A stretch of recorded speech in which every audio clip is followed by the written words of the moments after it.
Hello, everyone, and welcome to this incredible institution, this church that was built by Reverend Harvey Johnson in 1905.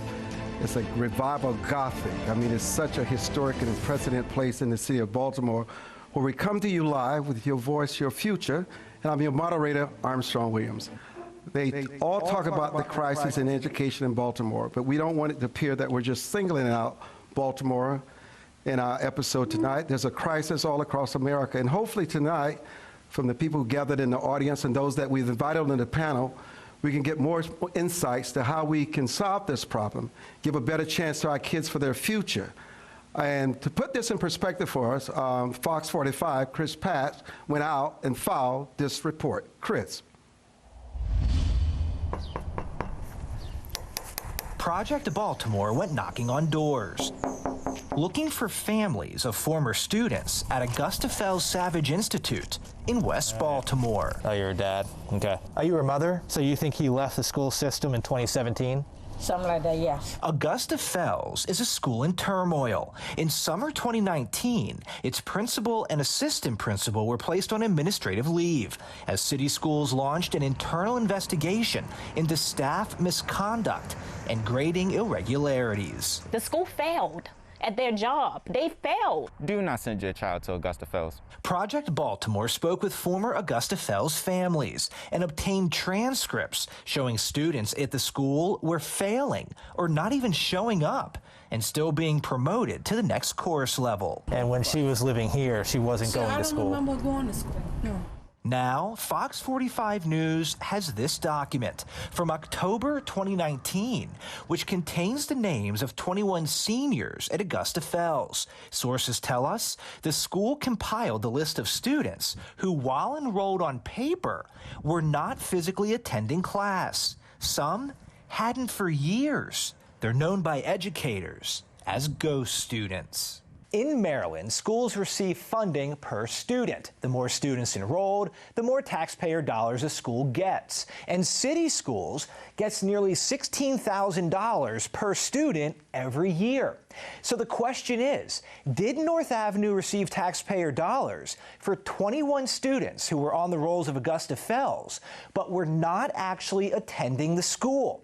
If so, that would come out to more than $330,000 of your dollars in just 1 year to educate students who weren't there. Well, I know as far as 2019, I don't think she was really going,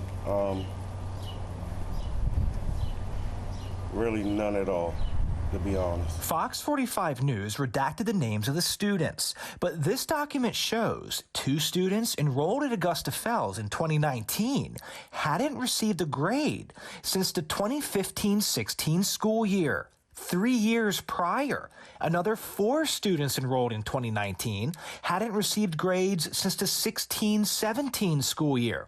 1 student spent 5 years in 9th grade. And the school likely received funding for all of them. You're confident she was not in school in the fall of 2019? She was not there? No.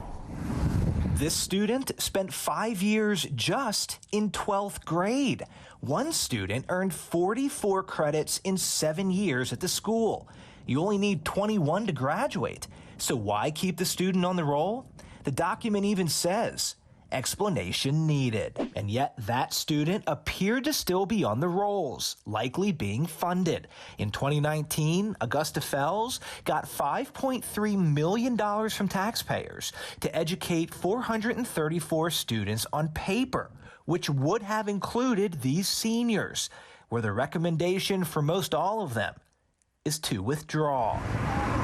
City schools declined an interview, but told Fox 45 News the document we obtained was dated 2 months after North Avenue identified problems at the school and began an internal investigation.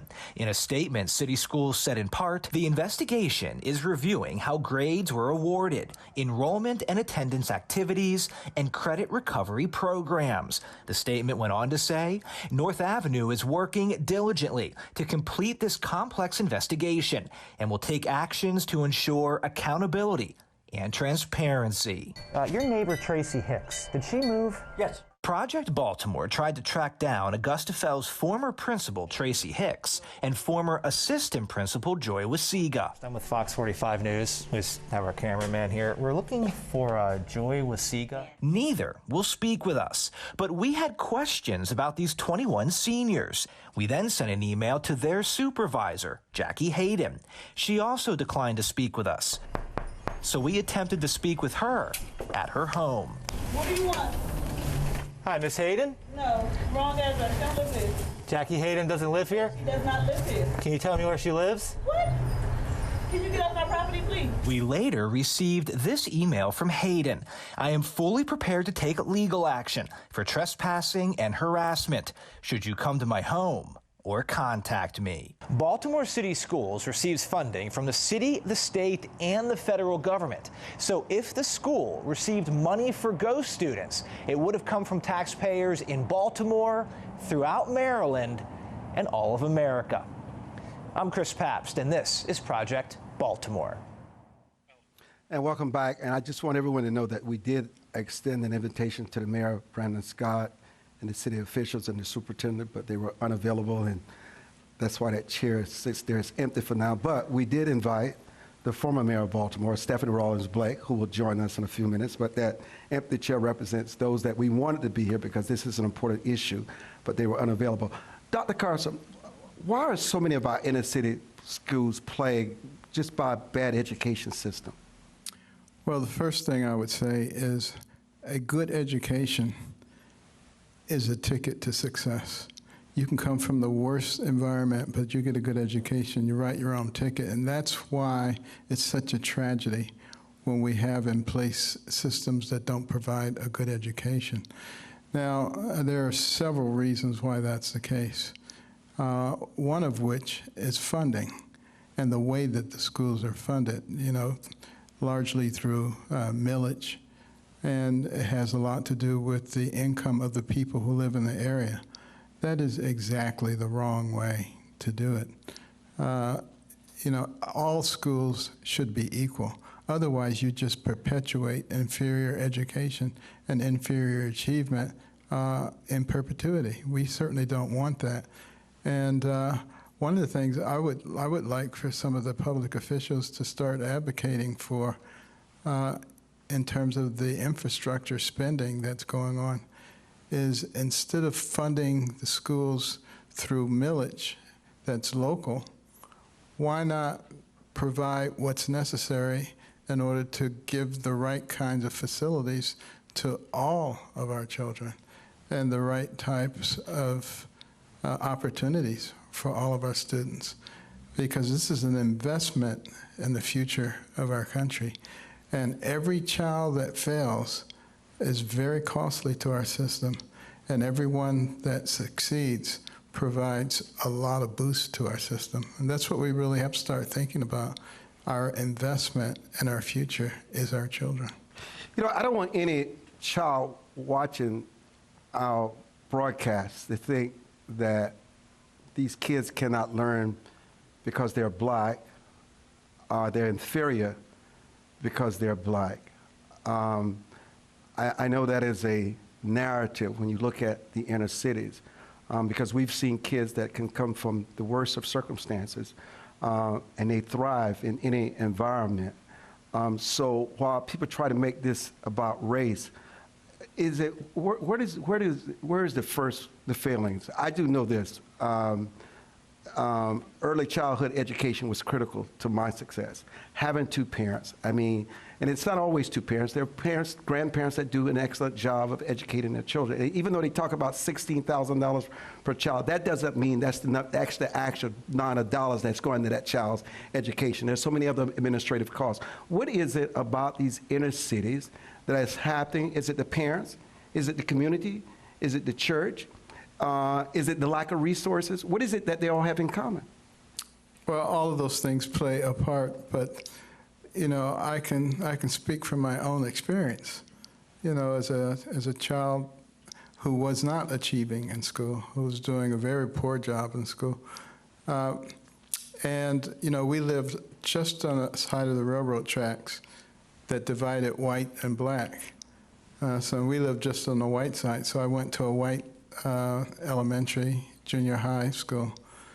And it wasn't really expected that the black kids would achieve. So because I was achieving poorly, that's what it was supposed to be. And, my mother obviously made us start reading books.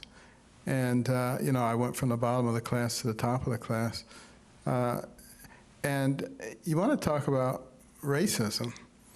In the 8th grade, I got the award for the highest achieving student. And one of the teachers got up and chastised all the white kids. How could a black kid be number one? That's not possible unless you guys are not working hard. Because people actually in those days believed things like that. I don't think there are very many people who believe that anymore.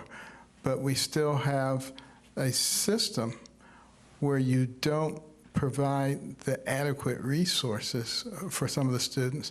And quite frankly, some people don't want to admit this, but sometimes the parenting isn't what it should be.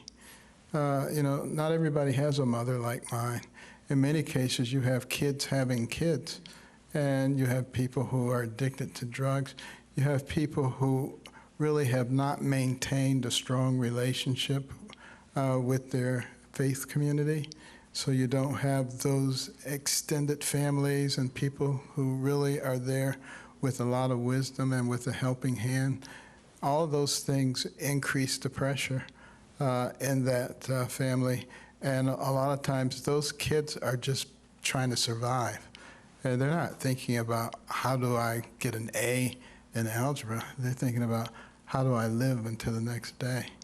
And then you've got all the violence that's going on. I think in the first 109 days, we've already got over 109 murders here in Baltimore.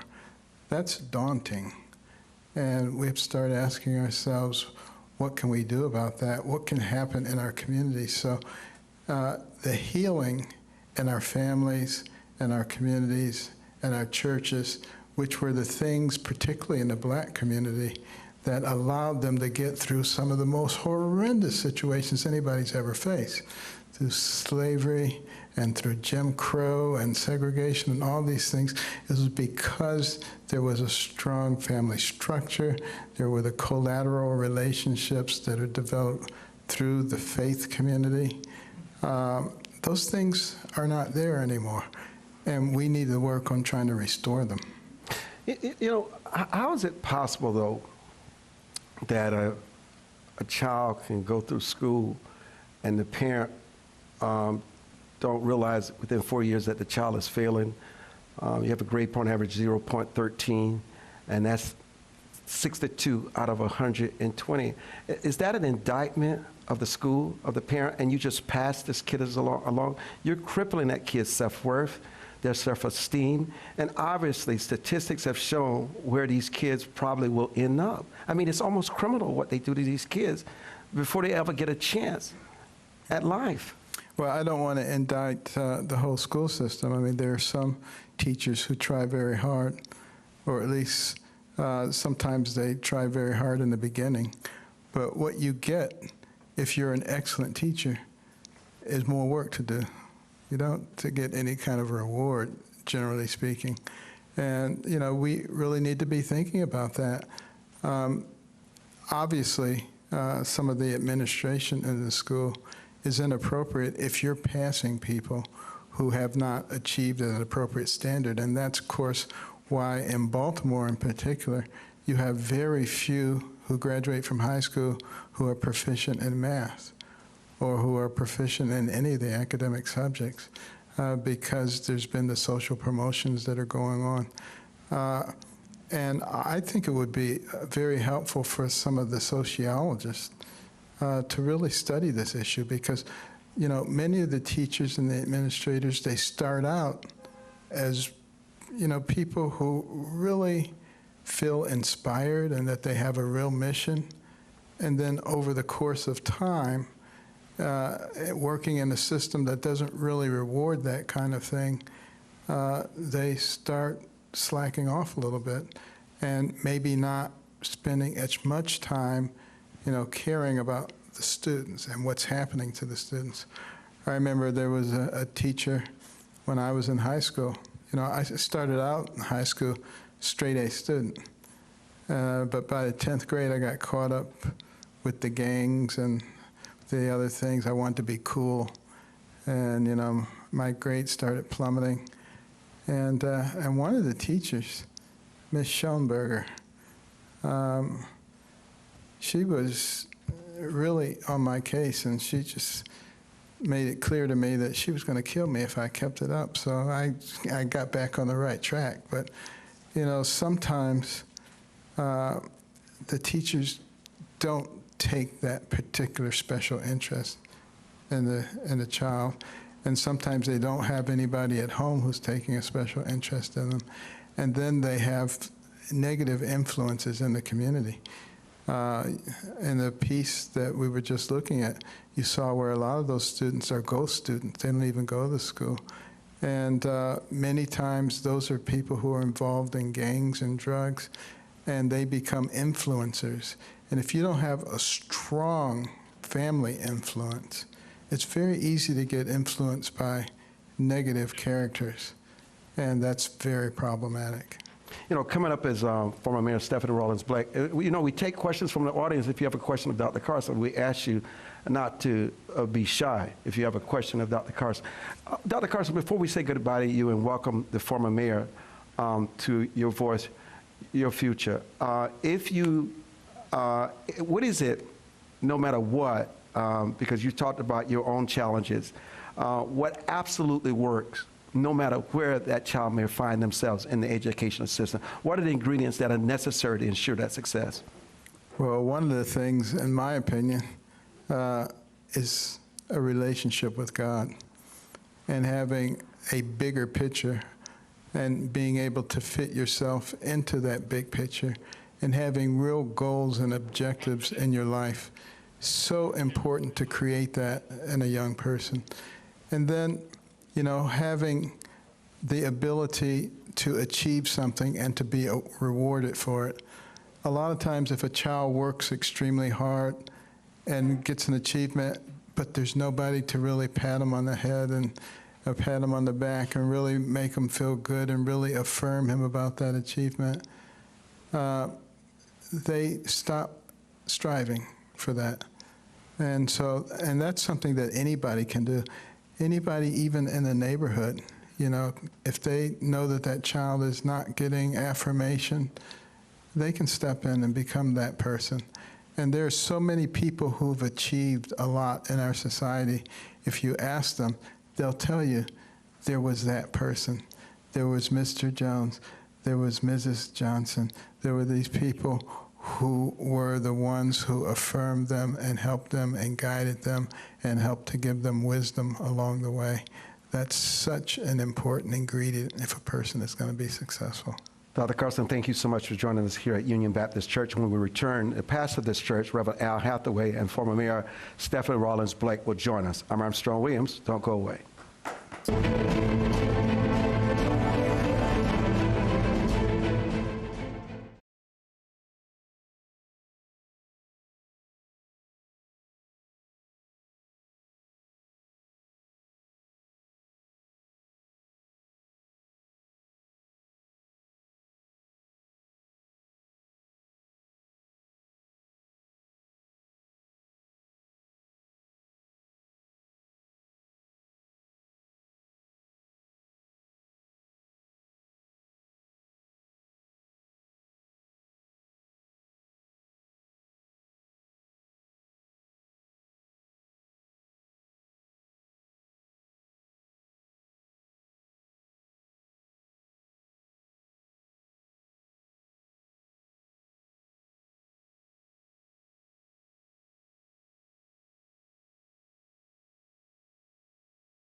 I'm going to introduce.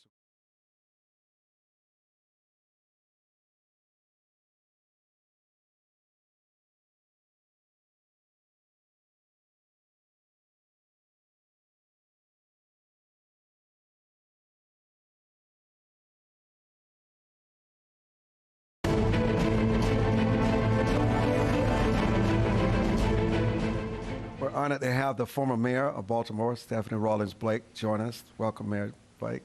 And Pastor Al Hathaway, thank you. Let us go to Chuck McDaniels, who is in the audience and who has a question. Chuck? Thank you. Good evening, everyone. I am a member here at Union Baptist Church, and I thank you all for being here this evening. I also served on the Baltimore County Board of Education and also was president of the Maryland Association of Boards of Education a few years ago. And my question is to the panel, why you believe children are not returning to school? Mayor? Because of, you mean because of COVID? I'm just wondering, we see where there are a number of students that are not attending school now, and just wondering what your thoughts are on why they're not there. I think we will be feeling the effects of this pandemic for a generation. There's no substitute for in-person learning. And when you take a look at those critical years when children are desperate, it's like their DNA yearns for social connection, and so many of them have been living without that. And it's going to take all of us, our entire community, to make sure that we identify those students who have become disconnected and work really hard to make sure our kids don't fall through the cracks. But there's a mindset that kids are the least impacted by COVID-19 in the school system. And that the impact that it's having on parents and their livelihood, and even on these kids' own mental health, which we're going to talk about mental health, many schools have made the decision that they're returning their kids back to the classroom. COVID may never go away, but is that a reason to keep them isolated? I would say to you that one of the challenges that I have seen is that there's no way to really monitor. If there's not real structure, how do you monitor that a student is actually using the internet and learning?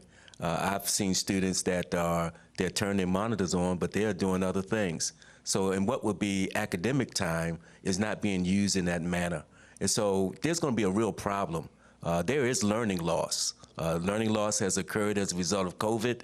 We know that we're coming into a summer season. We're going to experience even further learning loss unless there's some intervention now.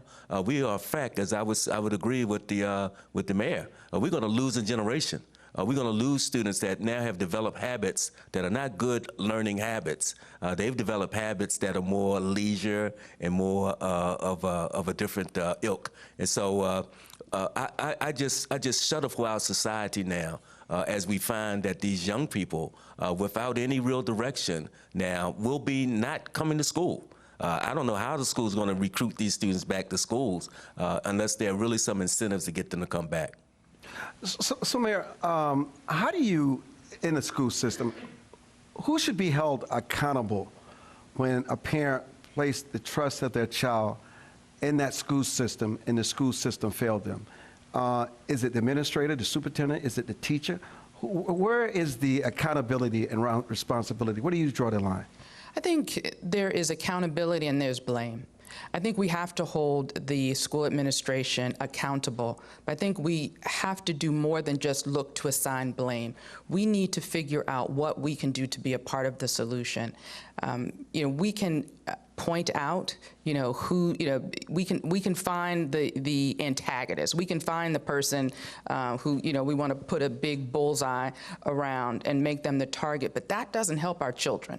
We have to figure out what we can do as a church family, as a community association, as the civic organizations and social service organization we have in our community. What can we do to support our schools, to support our families, and to support the students?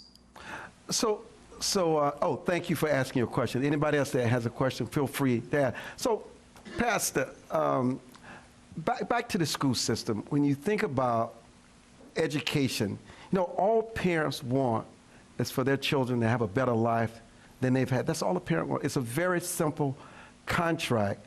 And then we haven't even gotten to the issue of absenteeism. A lot of these kids, when the school starts this summer to fall, you will not even see these kids again. You won't even be able to track them.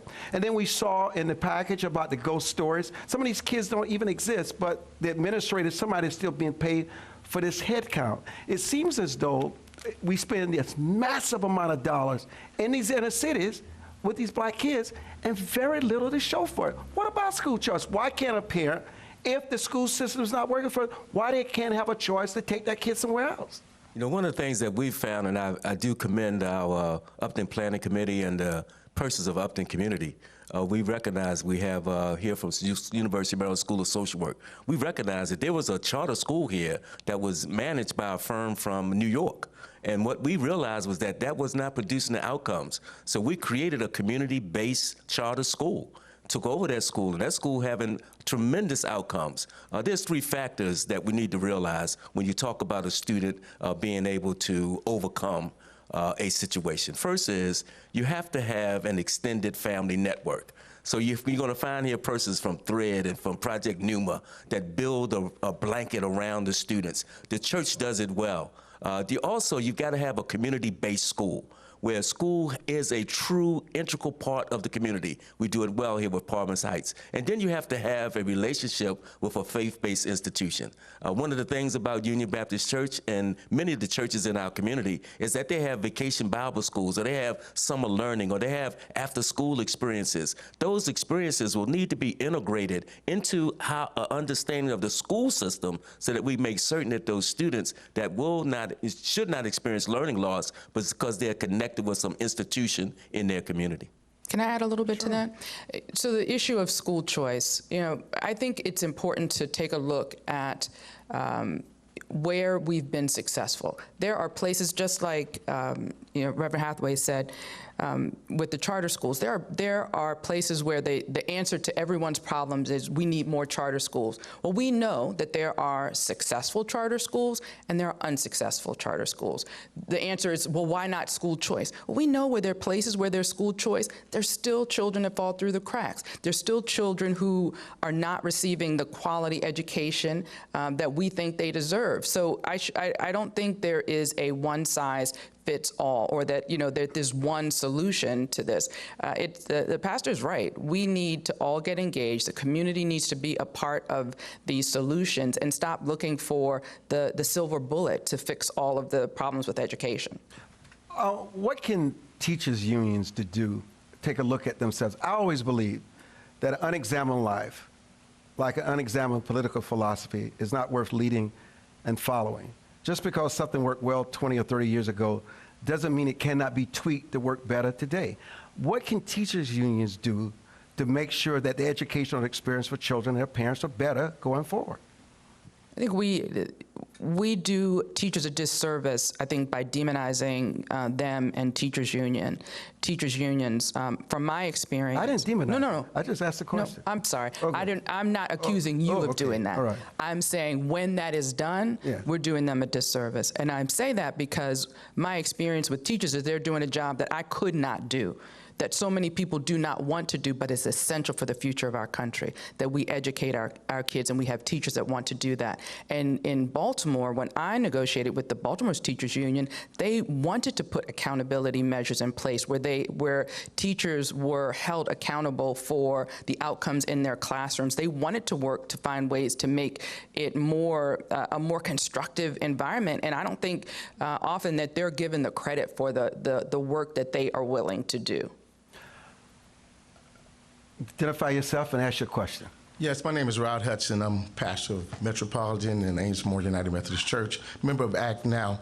The question that I have is basically for the panelists to comment on. We have the dysfunction in the school system, and it mirrors the dysfunction that we see in our political government right now. And I would like to know, with over 600,000 residents, we've lost a lot of residents. Salaries are skyrocketing in the school system. How might we reconcile and find a solution with both not only our school system, but with our political government that is kind of feeding one and mirroring the dysfunction that we see? What do you think the solution is? Well, it's a multi-facet solution. Number one, I don't know if there is, like the panelists have said, one silver bullet, but I believe that if we're going to solve these issues, we've got to solve also the political issues that feed into this massive piece of poverty, this idea of classism that exists right now in our own communities, blight, no jobs, homelessness, drug-ridden places where people, I taught in Baltimore public school system, and so I know firsthand that most of the teachers in Baltimore city school systems want to see success and work very hard. But there is a political and there is a structure that is within both systems that feed off of one another that perpetuates what we see, this dysfunction. So there is no answer that I could provide, but we must deal with the systemic structures, though, that are at place right now. Thank you. What about, I was watching a debate ages ago between former President Ronald Reagan and Jimmy Carter, and they were talking about the same educational issues we're talking about today, ages ago.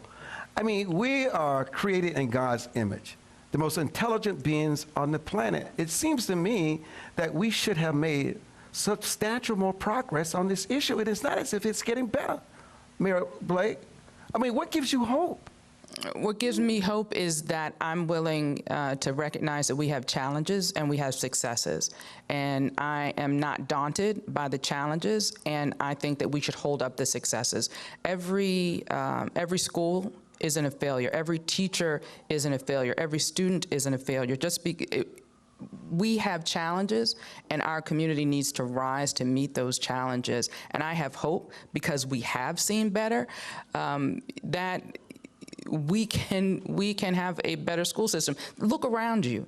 You have people who are here because they care, that they are willing not just to sit here, but to do the work that is necessary to support teachers, to support administrators, to support and hold accountable elected officials. That is what gives me hope. If this room was empty, I think it would be a challenge to have hope. But this room isn't empty, and there are rooms around this city that are not empty because people care. And that continues to give me hope. I want to thank you both for joining us. Carl Stokes and Ms. Switt is going to join us when we return. There's an interesting lesson in my household when I was growing up as a kid. There were 10 children. My parents had a very interesting philosophy. It wouldn't matter if all 9 kids excelled in school and did very well. But if one kid failed, the entire household failed. That was their philosophy. Also, if I was successful and my brothers and sisters were not successful, we're all are failures. We can't afford to lose one. That's right. That is our philosophy. And we have the intelligence to save these kids and make a difference. And we'll be back.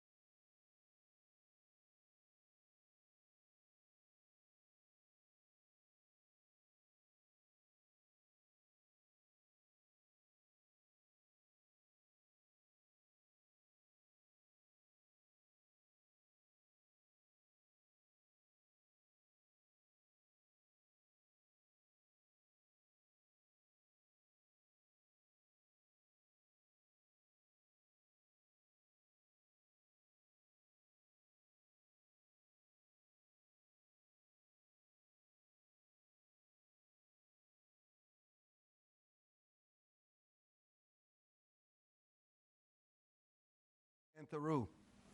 Where's Poji and Theroux? Yeah. Yes, Poji. Oh, no, we're fine. We're fine. We've got plenty of time. Just have a seat. We're good. Yes, please.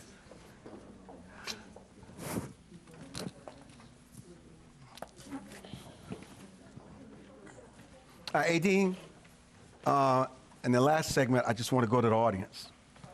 I just want to interact with them because I like what I'm hearing from the audience. Yes. Okay. Here we go. We're going to need to have guests. You're going to have guests. If you knew what I knew, you'd smile. Okay. Trust me. Trust your brother. Okay. Who? Okay. 15 seconds.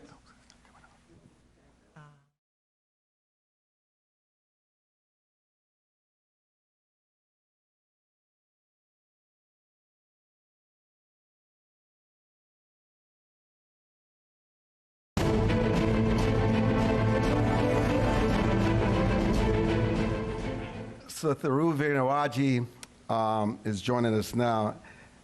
And Coach Poggi, how are you doing? Fine, Armstrong. How are you? Just fine. You know, I heard your story on ESPN. I said, you know what? That is an example that you have to believe that every child can learn. Okay? Every child can learn. That was always the philosophy of my family.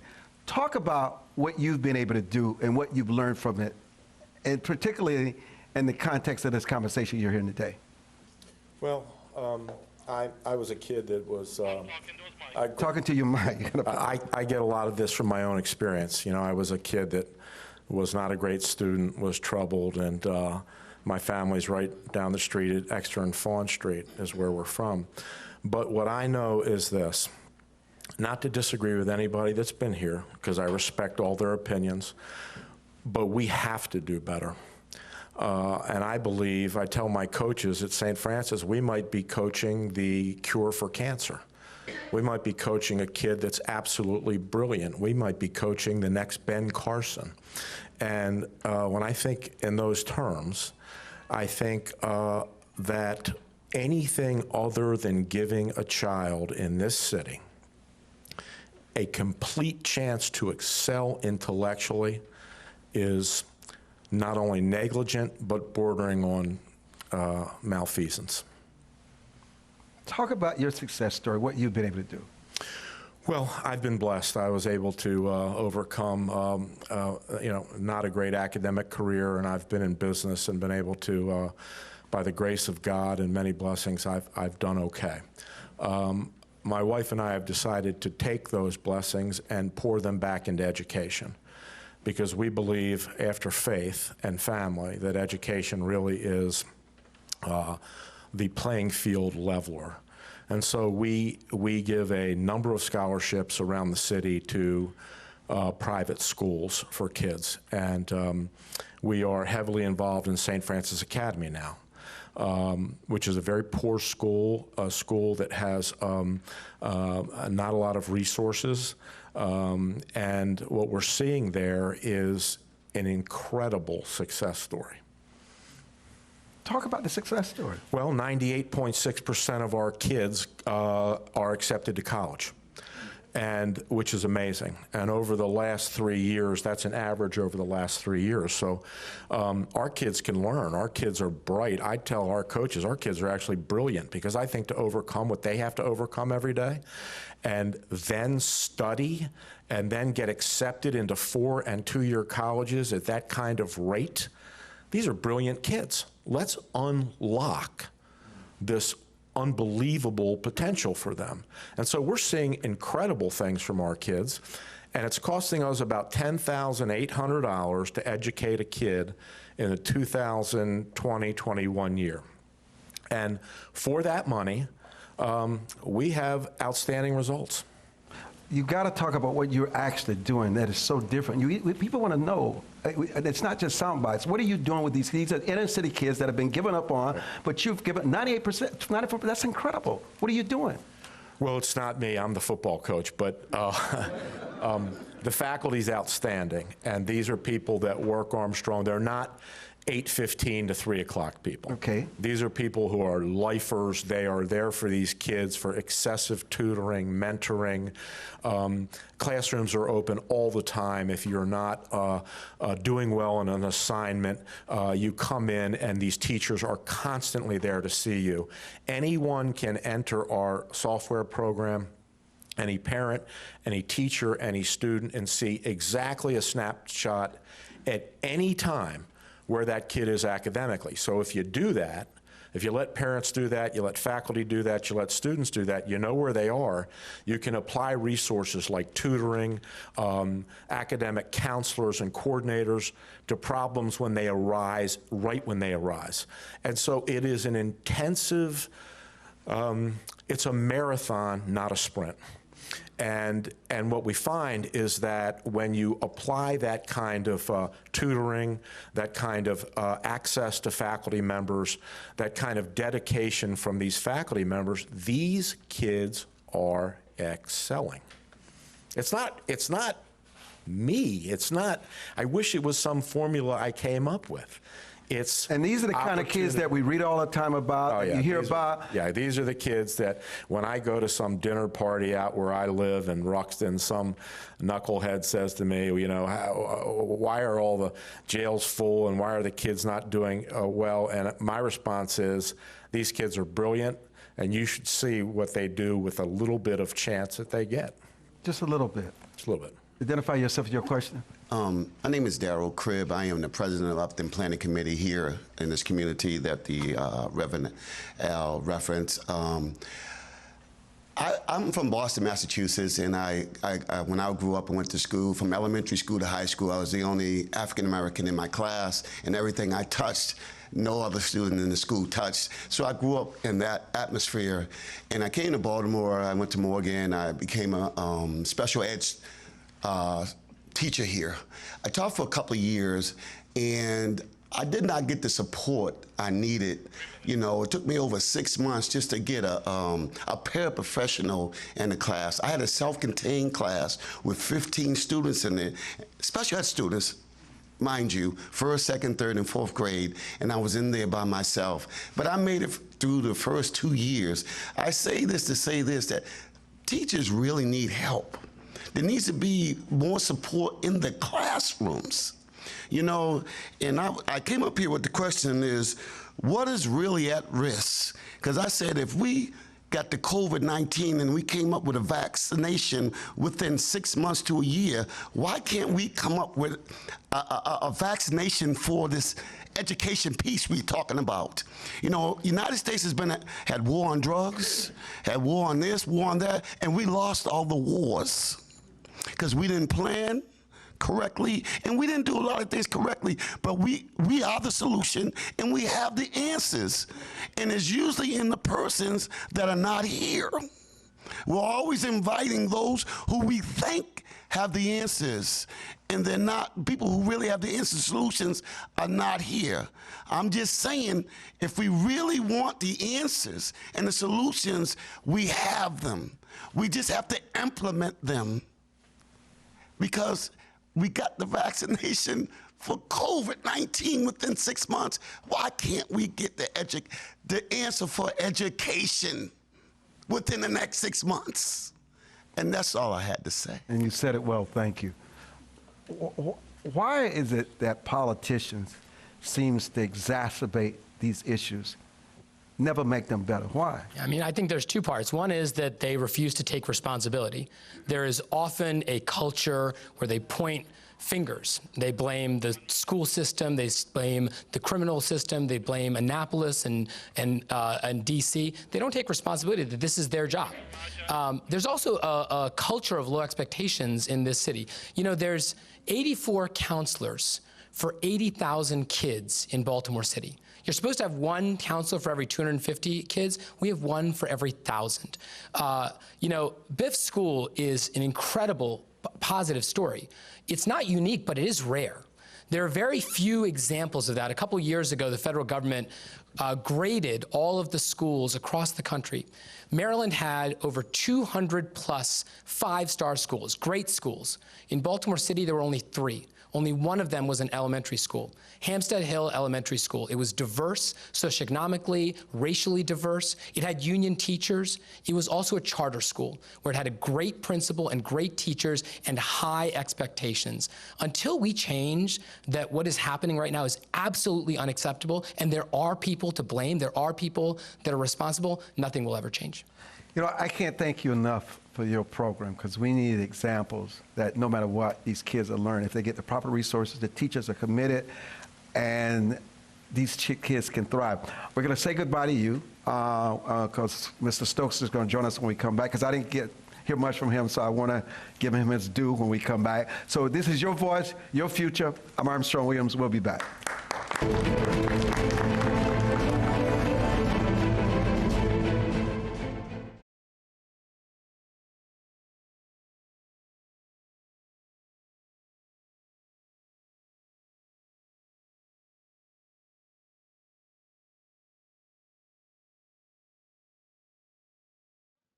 no.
So Daria Sawborough is at the mic, and talk to us.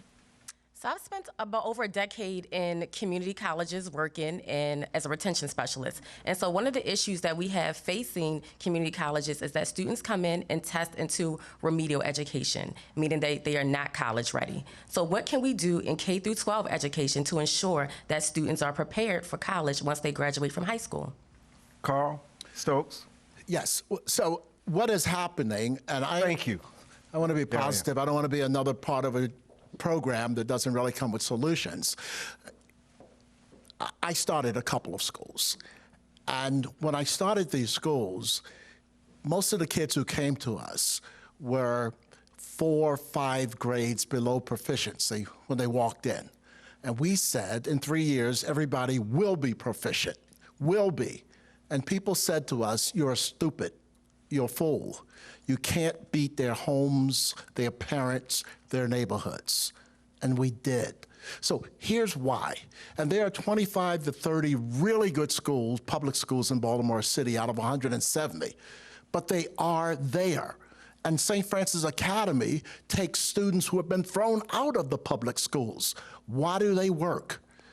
Because the people who are in those schools, the adults, will not fail the children who are coming into that school. They won't fail them.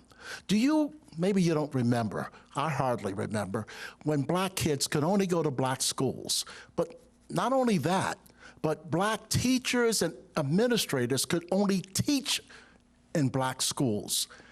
And those teachers and educators were accountable to each other.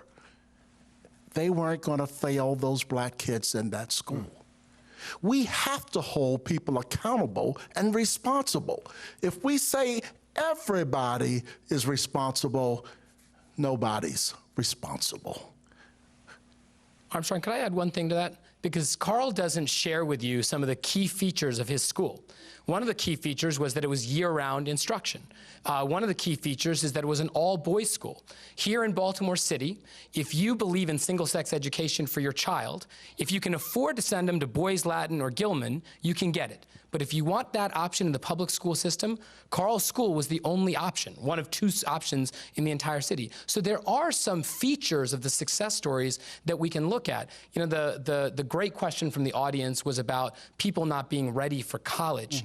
There are kids in Baltimore that are not ready for kindergarten. Less than 49% of boys are ready for kindergarten. Of girls are ready for kindergarten. Less than a third of boys are ready for kindergarten. So if you want one concrete solution that lots of people agree on, universal pre-K for every 3- and 4-year-old. It allows mothers to go back to work. It allows those 3- and 4-year-olds to learn how to read and write and do some very basic things so that they start kindergarten on the same footing as the kids at Gilman and Boys Latin. They're 2 miles behind before they get to kindergarten. What a head start that is for everyone else. We ought to at least promise that for our kids here in Baltimore. Yeah. I agree 100% to that. I agree. I was going to just mention that here at Union Baptist, they have one of the best Head Start programs in the country. And I'm not just giving a shout out to Pastor. It preceded him, but he maintained it. It is wonderful. And Head Start is one of the greatest programs that this country has ever done. Except here in Baltimore, a kid who goes into kindergarten in Baltimore City Public Schools ahead of his peers loses it all by the 2nd grade in our schools, pretty much, because we're not sticking to what works. And that's what I'm saying about the 25 or 30 schools that really work in this city. Let's replicate them. Let's take the people in those schools and pair them with one other school, not 10 others, but one other, so that they can help move the ball for all of our kids. And eventually it will grow one by one by one. We have that. Edna Greer is a former principal sitting in the audience. She's one of those schools, when she was still an active principal, that was among the best of schools. She should still be there. People don't appreciate what she did. She should still be there, not necessarily as an active principal, but as someone who's mentoring other principals. We have someone in the audience. Your name? Yes, hi, good evening. My name is Misha Sutton. I am a member here at Union Baptist, and I have heard a lot of the comments about education. And one of the things I always find a little disheartening when we're talking about education is often educators are not at the table. I feel that often people feel that because they've had an education, that gives them the right to have a voice about education. And so I offer to the panel the question of how do we get more educators on the side of answering the questions, because I know plenty of people in the audience who have an education background, but to no disrespect, when I see people on the panel, I don't see people that come with the wealth of knowledge of working in a public school that is in this audience and hear the questions posed to those who have been in those places to get those answers to see how we can affect the system. I couldn't agree more. I think there is value to that inside perspective and that outside perspective. My mom and dad were both city school teachers. And to Carl's point, we used to be the gold standard. My mom came to teach at Poly High School in 1970. It was one of the greatest institutions in the world. She crossed an ocean to have a chance to teach there. Thurgood Marshall went to Frederick Douglass High School. This young man graduated in the middle of his class at Douglass, went to Lincoln University, wanted to go to the University of Maryland Law School, right back here in Baltimore. He wasn't allowed to because he was black. He went to Howard Law School, graduated at the top of his class, could have done anything. He came back to Baltimore. And 1 year out of law school, he sued the University of Maryland for not admitting blacks. And he made an argument nobody had ever made before. He made an argument no court had ever accepted before, and he won. University of Maryland Law School became the first law school in the country to admit blacks because of an order of the court by the Court of Appeals here in Maryland. And the same argument he made in 1932, a version of it, he made 20 years later when he argued Brown versus Board of Education in front of the United States Supreme Court. That kid was from Baltimore. It's not just the next Dr. Ben Carson, it's the next Justice Thurgood Marshall that's somewhere in these kids who we are failing. Right, you made a great point earlier. Every child can learn. There's no difference in ability to learn of a poor kid, black, Latino, whatever, and a rich kid who's not black or brown or Latino who's living out in the suburbs. There's no, look, I can take any 10 kids right here and send them out to one of our private schools. At the end of 12 years, they're all going to Princeton. I'm telling you this. I know that. I can take any 10 kids from out there and send them into an average inner city school in Baltimore. Those kids are going to jail. I'm not trying to be a smartass or facetious. I'm just saying, or I can send them over to St. Francis in a poor neighborhood whose parents are no brighter than any other parents, but they all care about those kids. And then they teach them to care about each other. And so the kids start to say one to the other, Carl, you're slipping in math. Don't do that. Come on with me. I'll help you. That happens. It's real. I know it is. I've seen it. We have to take responsibility for ourselves. We can do this. We've done it before. We can do this. You know, I cannot thank everyone enough for joining us for your voice and your future. You know, we have a company with lots of employees, and over the years, we've mentored young kids in the inner city, hundreds and hundreds. And some of them, they are not accustomed to be socialized, not necessarily speak, but if you believe in them, if you show the way, not because of the bottom line and you invest in them, we've never lost one. That is why I can tell you point blank as a CEO, everybody has the capacity to learn because God gave everybody something special. We just have to discover what it is because it lies in every child, and we must discover that and celebrate it and empower it. Thank you all so much for joining us for Your Voice in Your Future.